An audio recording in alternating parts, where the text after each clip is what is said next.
Back again for another episode. Today, exhaust manifolds will fit in this octopus onto the engine.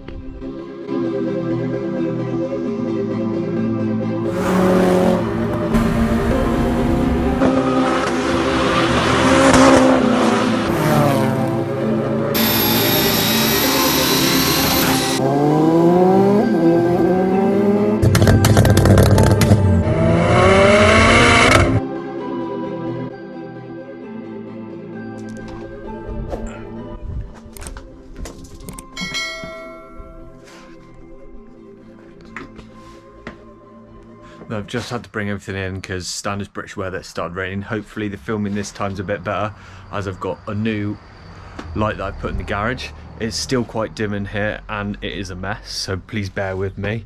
I've done some more work on the engine since you were last seen. It's all together, all timed up. Last time you saw it, I was just putting the cylinder head on. It's got my NA cams in, ARP bolt,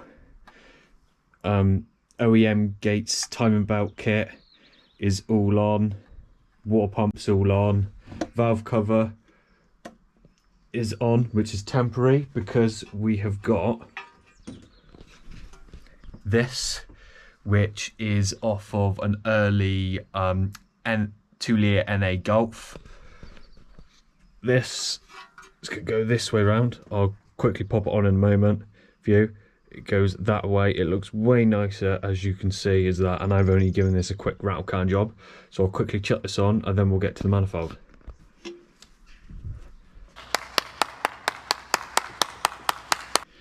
So I've chucked the cover on quickly. Ignore this horrible black cap. I've actually got a nice cap, but I have no idea where it is.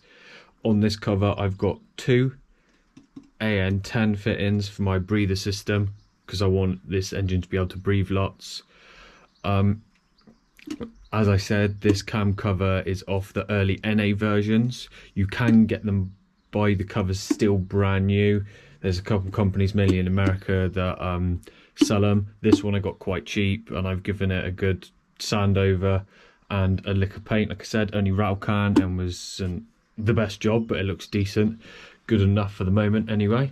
Just going to chuck this down. I'll show you. So this is the Octopus lump of metal. This is my tubular exhaust manifold that Eddie Lewis made me. I'll put a link in the description below to his Instagram. He makes loads of manifolds for Cozzies mainly, does full exhaust systems, intercooler kits, and manifolds for other engines as well. This is for 1.8 turbo. He's done them for SR20s. He's currently doing one soon for an RX-7. Pretty decent welding, I would say. You can make your own choice on that. I'm happy to run any of his stuff. So my tubular manifold, as you can see, everything's made. He even makes the collectors himself. I've got a port there for my EGT. That's the exhaust gas temperature sensor, so that the ECU can read how hot the gas is. It helps with tuning the engine and also a fail-safe. I've got a tile exhaust flange there because that's what the Owens runs, and I've also got a V-band tile wastegate there because I've got my 40mm tile wastegate. I'm going to slide this on and then I'll show some more about it and we'll get this turbo fitted.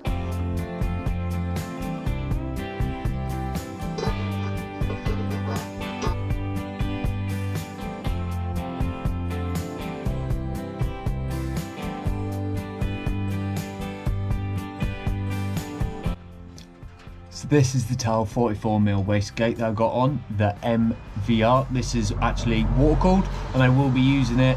I suggest if you do have one of these to use the water cooling because you should see the colour they go if you don't.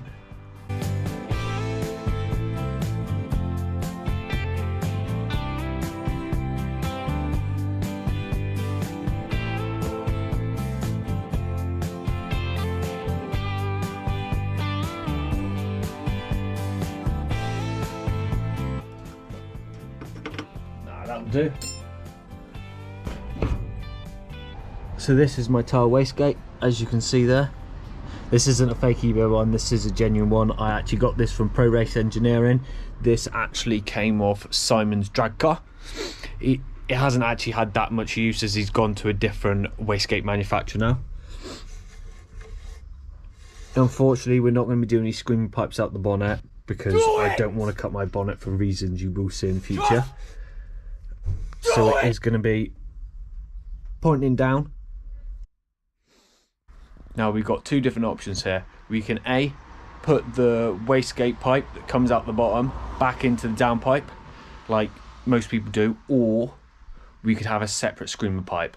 I'm still a bit unsure.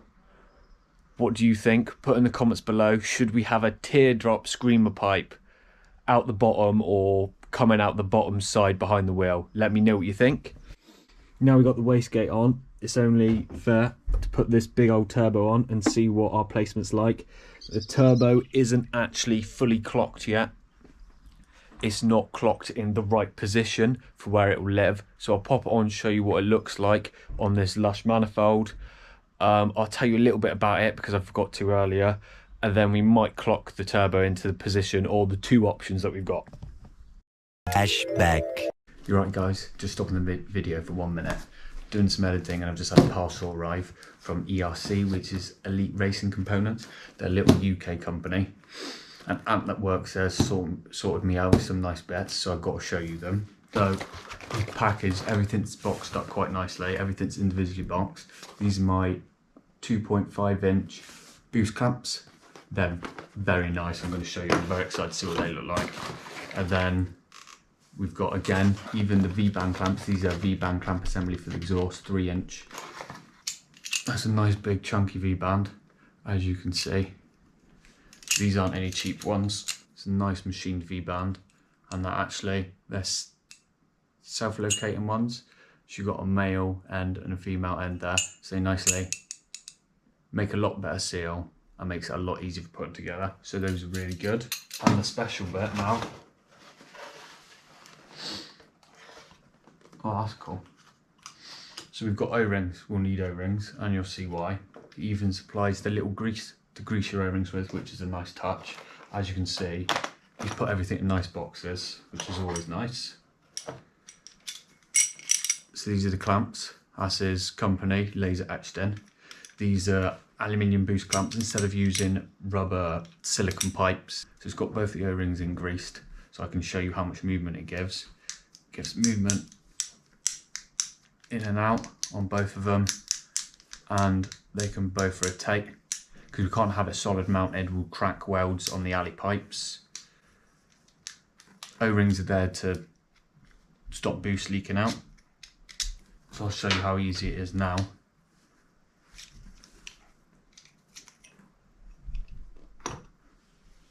And you can see there's the O-ring, that's the other one with the O-ring on. And they just perfectly just slide in. So big shout out to Ant at ERC for doing this for me, sorting me out. Good deal. Please go give him a follow. He's just a little English company. End of flashback. We'll shove you up there and down there, and then let's drag this out. Yeah, you are. I'm going to drag this end out so you don't see what the fuck's going on.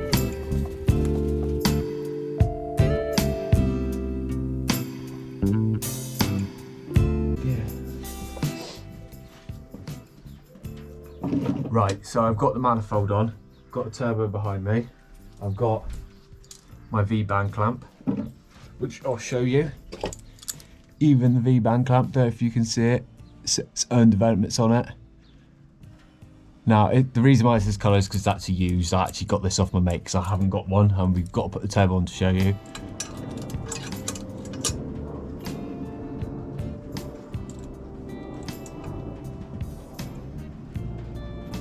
I'm trying not to touch the nice white ceramic coating because it will get dirty and I'll never get it clean again.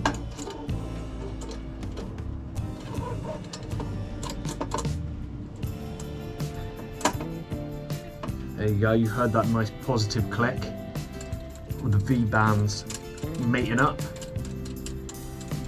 I'm not going to do this up too tight because, like I said, this is just mainly to show you I've got oil and coolant lines to be making, which hopefully, I'm talking with the company at the minute, hopefully we can show you how to make your own turbo oil and coolant lines, how to make your own all cooler lines, anything that's AN line. Hopefully we'll be able to show you in a couple episodes, might even only be 1 or 2, how to do your own, because I do need to get on and do this. So as you can see, turbo looks awesome. This isn't how it's going to live, but we're just going to show you. Right, so I've got it in front of me because I didn't want to get it wrong. So it's made of 304 stainless steel. Obviously it's all TIG welded, all back purged, all ported out, and I'll show you an up close of it so you might be able to see it there. We've even got a little gusset here. For me, this out the way, you can see there's a little gusset. I've seen, not his, other people's, crack because the weight of the wastegate hanging off it, then attached to the rest of the exhaust, pulling on it when everything expands, can crack them. So he puts a gusset in because it doesn't take much extra time or effort to put one in, and it's worth it. This runner here for the wastegate is 1.5 inch to give it lots of flow so that we don't get any creep. The rest of the runners are 1.25. Now apparently that's good for 630 horsepower, so that's more than we need, so we're not going to have any restrictions on flow. It's got a big chunky, which you might be able to see over here, a big chunky 12mm thick flange. That flange actually came from Imperial Performance. He doesn't make his own, he buys them because there's no point. Now I can't give you an exact price on this because obviously it all depends on what you've got. I've got an EGT Boss welded up under here, as you can see. So of course he's got to do that, and the buying of it, whether you have that or you have V-band flanges, or what V-band flanges, because you've got to buy the exact ones, whether it's T3 or T4, your external wastegate like I am, you might be internal, so you don't need the extra pipe. So I can't really give you an idea of what the price is, apart from if you want one like this, like I've got, which is very similar to 2 other companies that make this style 1.8 turbo manifolds with external wastegate and V-band flanges. If you look them up, they cost about £1,000 plus. This manifold did not cost that. It's a really good price. If you're interested in getting something done by him, give him a message below. He does awesome work. The turbo now isn't going to live there, like I said, it's going to live over here, about there. As you can see, I'll bring it over in a minute, there is gap. Now however, on the other cover there is less room. There is still enough room though, because this turbo is not clocked correctly. That's straight. Look, we've still got gap there. However, with the cover, there is less room. Like I've said, there is less room. It was almost touching, but that's because of this. And if you look, which way are we facing? That's the firewall. The turbo's not going this way. I've just left it like this so that it looks nicer. It's gonna be clocked back this way. So it'll be up over here. So we're gonna have this bit over here, which doesn't have this bump, facing this way. So it will give us more clearance. However, there is an option. Don't see many people do it. There is some people that we could tilt this down. So we'll have this pipe. I'm partly thinking about having this pipe about here. Let me know what you think. I'm going to loosen it off, and then hopefully it is quite tight. We can just spin it round and we'll have a look what it looks like. I personally think I'm going to have to take turbo back off because it's just going to hit everything. I'm going to loosen it off, move it round. I'll show you the 2 different positions that we could do and let me know what you think, because I'm completely undecided.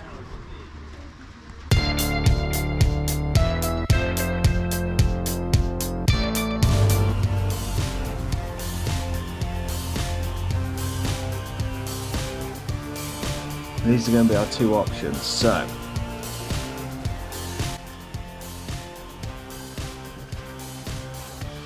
get it up in roughly the position we want. We'll spin it back round. Crack this off a bit at the bottom.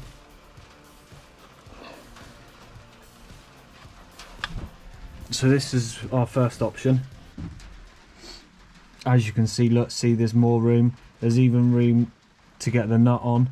It is still quite close to the cover, but it's going to be. So we could have it like this. Obviously I could tilt it. I'm doing this one-handed. Obviously I could tilt it down as far as I want. We could go for even something like this, so it's not pointing too high, because obviously we've got a bonnet and the engine bay and stuff, so we can't tell exactly this until it's fitted on where we decide. But we could have it like this. What do you think? Obviously I can rotate it as far as I want, because it's not difficult to get this compressor cover. It's not going to be difficult to take the turbo off. Even if I need to take the turbo off to get the cam cover off, I'm not bothered. It's only going to be a couple AN fittings that we'll undo, and then one V-band clamp and a V-band for the downpipe, pop them off, and it will just pick up. So I'm not too bothered about it actually blocking the cover. So do we have it like this? As you can see here, should we do this, or should we do the second option, which I'll quickly put you down while I spin it around? Our second option is going to be, well, I don't know if we're going to even have the room to do it. So I tried putting it down. It's not going to work. I didn't think it would. This was the way I'd planned on running it anyway, with it up. Probably tilt it forward a little bit more. There just isn't really the room. It would be so close to the block. So this is how I'm actually going to run it, which is how I planned to originally. 20 minutes later. So I've got my inlet manifold here. This is an OEM large port one. I'm going to do a little bit of cleaning up of it. That's just some notes I've got, and it covers my inlets so no crap gets in there. So it's not going to stay like this. I've got billet injector cups to put in here. We've got a little bit of modifications to it, but what colour should I do? Should I do it same silver as this, which is why there's a random bit of silver on this? Should I do it silver so it matches, or should it be repainted black? Which do you think? Do you think it should be black, or do you think it should be silver? Let me know what you think. Let's take that out. Don't need that. So this is what she's looking like at the minute.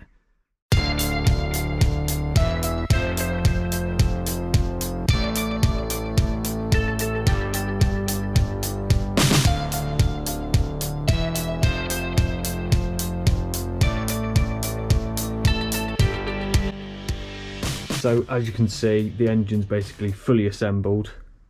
It needs a sump on it, and it's all the pipe work really now. Let me know, as I said, what you think about the manifold.